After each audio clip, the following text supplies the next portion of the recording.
Good morning, Glenwood students and teachers and families. This is Principal Campshore welcoming you to our Monday morning assembly. This is the 13th week of school, and this week we celebrate Veterans Day to honor all the brave men and women who've joined our military service to defend our country. There will be no school on Wednesday as we will be celebrating Veterans Day. And we will be having assembly tomorrow at 10:30 in the morning with some special guest speakers who are veterans who will tell you what it's like to have been a veteran of our military. So we will start with our Pledge of Allegiance. So please put your right hand over your heart and get ready. Stand up. Put your right hand over your heart and repeat after me. I pledge allegiance to the flag of the United States of America and to the republic for which it stands, one nation, under God, indivisible, and liberty and justice for all. Okay, and we're going to sing God Bless the USA today.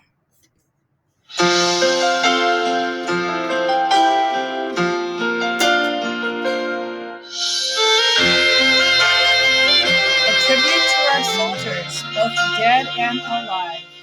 If tomorrow all the things were gone, I'd work for all my life, and I had to start again with just my children and my wife. Thank my lucky stars to be living here today, 'cause the flag still stands for freedom, and they can't take that away. And I'm proud to be an American, where at least I know I'm free. And I won't forget the men who died, who gave that right to me. And I gladly stand up next to you and defend her still today. 'Cause there ain't no doubt I love this land. God bless the USA.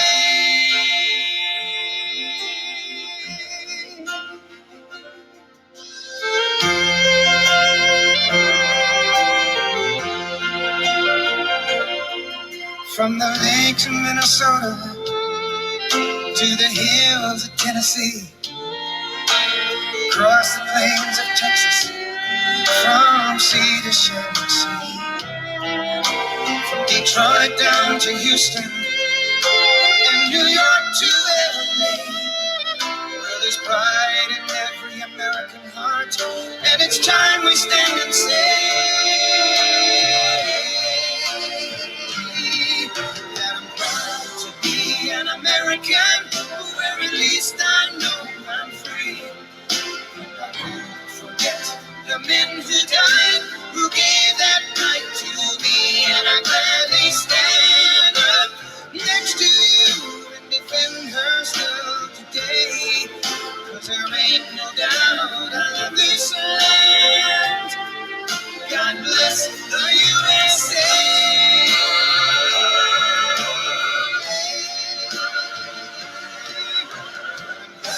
To be an American, where at least I know I'm free. And I won't forget the men who died, who gave that right to me. And I gladly stand up next to you and defend her still today. 'Cause there ain't no doubt I love this land. God bless the USA.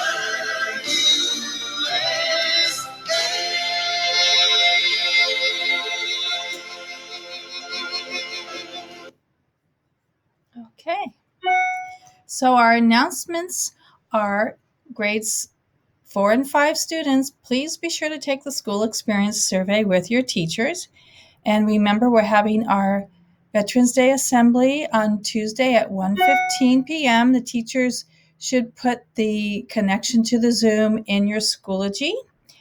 Wednesday, there's no school, woohoo, for Veterans Day. And remember that Friday is Spirit Day. So remember, last week we took a vote for who was going to be president. So at Glenwood, our students voted 81.8% for Joe Biden and 18.2% for President Trump. Thank you for voting. It's kind of fun to have a say, isn't it? So now let's have a quick little look about Veterans Day.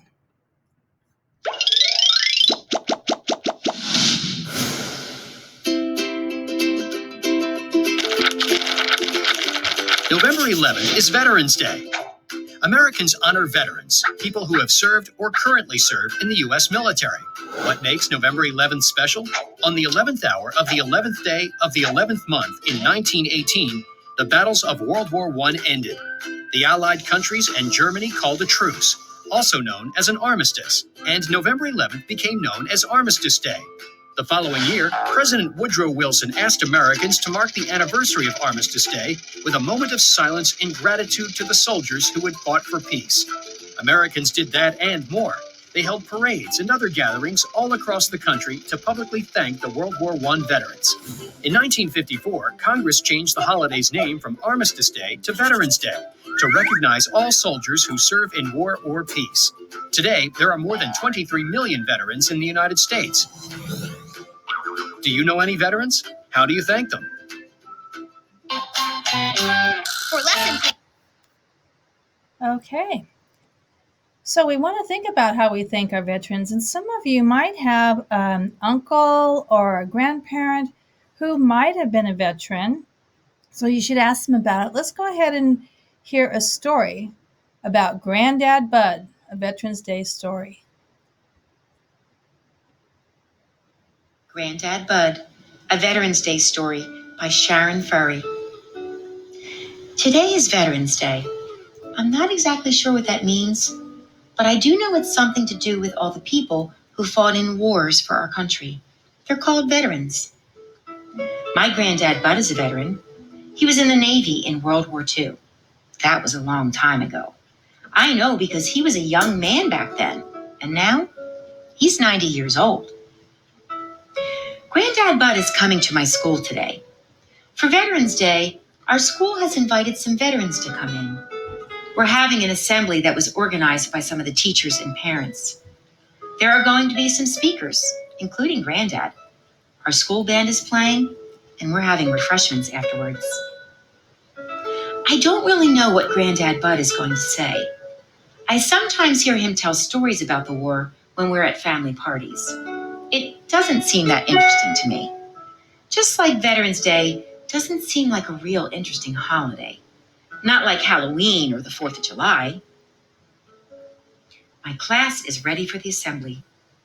We sit on the floor as the principal talks and introduces all the adults who are here today. Granddad Bud walks in and waves to me. Wow, he looks really important wearing his jacket with all the medals and the ribbons on it. All the kids stop talking and look at him as he steps up to the microphone. Even Jacob, who hardly ever stops talking. Granddad Bud clears his throat and looks out at the audience. He tells us that Veterans Day was started in the year 1919 and was originally called Armistice Day. It was meant to celebrate the peace after the First World War. Years later, it was changed to Veterans Day as a way of honoring all veterans from all the wars that had taken place. He tells us ways that people sometimes celebrate the day by going to parades, visiting veterans in hospitals, or making cards and collecting things to send to veteran groups. The President of the United States lays a wreath on the tomb of the unknown soldier, which is a grave near Washington, D.C., that honors all veterans who never made it home. Then Granddad Bud talks about being in the war. While he was in the Navy, he lived on a ship for over 2 years. He worked in a control room down below the deck. He and his friends worried about their ship being attacked, and sometimes it was, by enemy submarines or enemy planes.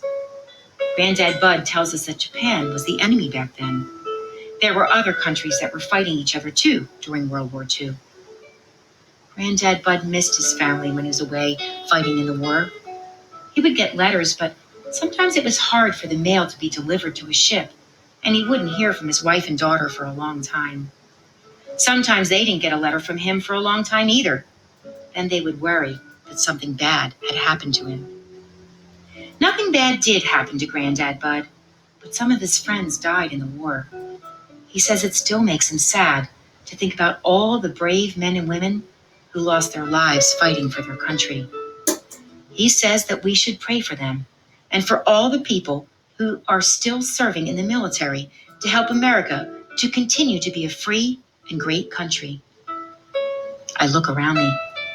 Everyone is still and quiet, and they're all looking at my granddad, Bud. They seem to be amazed at his story of being in the war. When he's finished, some of the other veterans have a turn to talk. One of them was in the Vietnam War in the 1970s. One of the women served in the Gulf War in the 1990s. I can tell that all the kids think these veterans are really brave. After the assembly, I get to talk to Granddad Bud. He winks at me as I walk over to him with some of the kids in my class. Lots of kids are gathered around him, asking questions about the war. He's very patient and answers each one. I feel so proud of him. One of the students asks Granddad about the Veterans Museum, which is not too far from here. He tells us that we can visit anytime we want, and that schools can even go on field trips there to learn more about veterans and the wars in which they fought. He says that the slogan of the museum is Learn, Honor, Remember. Learn, honor, remember. I think that's what Granddad Bud helped us all do today. Great. Okay. So I think what you can learn from your veterans who actually served in the war is that they don't want to go back to war again. They want to make sure that we have no more wars. So let's take a look at our quote of the week. It says, life's most persistent and urgent question is, what are you doing for others? That was by Martin Luther King Jr. And we know that our veterans have fought in the wars for us to keep our freedom. But what are we doing for others?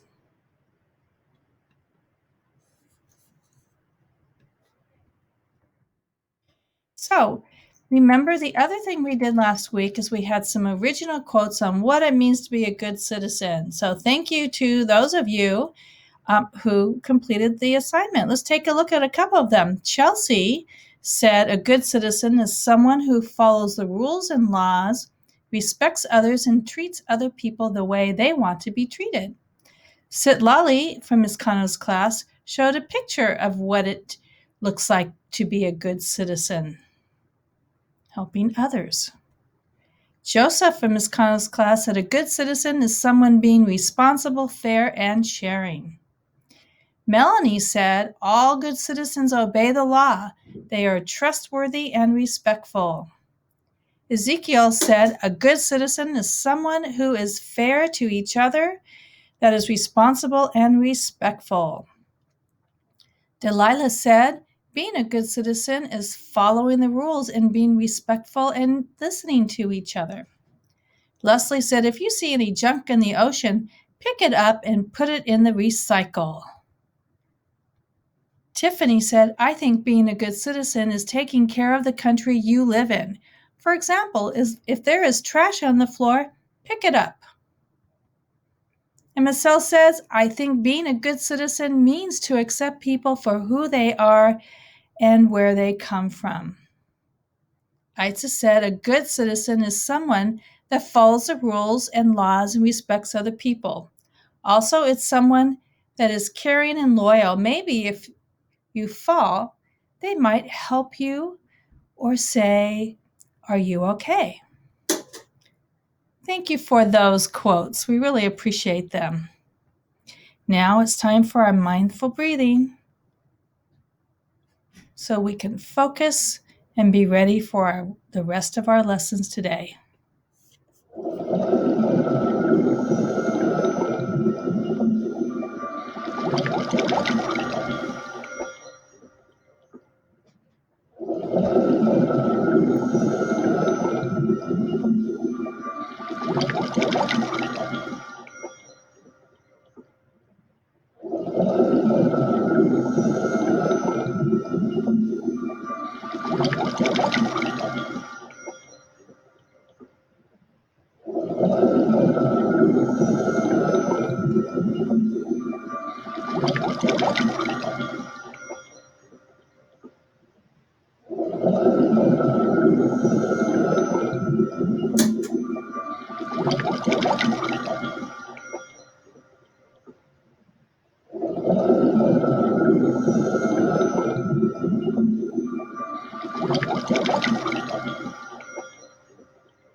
Okay, so that's all for our morning assembly today on Monday. Have a great day, and we will see you tomorrow during our assembly.